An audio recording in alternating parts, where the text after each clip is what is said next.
سروازیر سربیا الکساندر ووکیچ وارد تیران شد. این نخستین سفر رهبر سربیا به آلبانیا می باشد.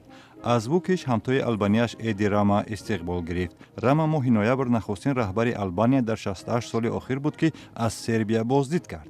روابط دو کشور تا حال بر سر اعلان استقلال کوسوو در سال 2008 تیره می باشد. آلبانیا از استقلال کوسوو حمایت کرد ولی سربیا از اعترافش سرپیچی می کند. در بلاروس یوری روبتسوف در جریان محاکمه پروندهش در دادگاه شهر پریژانی با یک تاتوی نو ظاهر شد. او در سر سینه‌اش خطاب به پرزیدنت بلاروس الکساندر لوکاشنکا بیرو نوشته است.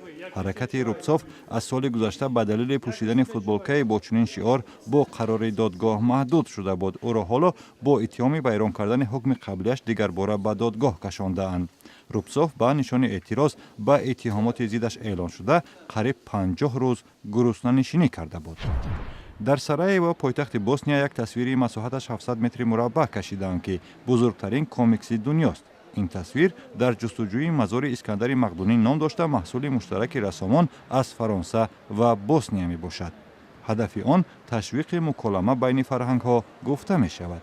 این کمیکس بزرگ روز 28 می در بازار مرکزی سرایوو به معرض تماشای عموم گذاشته خواهد شد. در پشاور در شمال و غرب پاکستان روز نهایی کارزار انتخاباتی است. این انتخابات روز 30 می دایر می شود. بیش از 84,000 نامزد برای 41,000 کرسی وکیلی در انتخابات محلی مبارزه می برند. این نخستین انتخابات محلی در ولایت خیبر پختونخوا از سال 2002 به این سوست. در عرفه آوازدهی در این قلمرو تدبیرهای شدید امنیتی اندیشیده‌اند. در بیشکک پایتخت قرقیزستان روز ملی کتابخانه ها را تجلیل کردند. ده ها کتابدار در کتابخانه ملی قرقیزستان جمع آمده راه‌های نوسازی کتابخانه ها با استفاده از فناوری ها و جلب خوانندگان جدید را بررسی کردند. قرقیزستان تقریباً 300 کتابخانه دارد.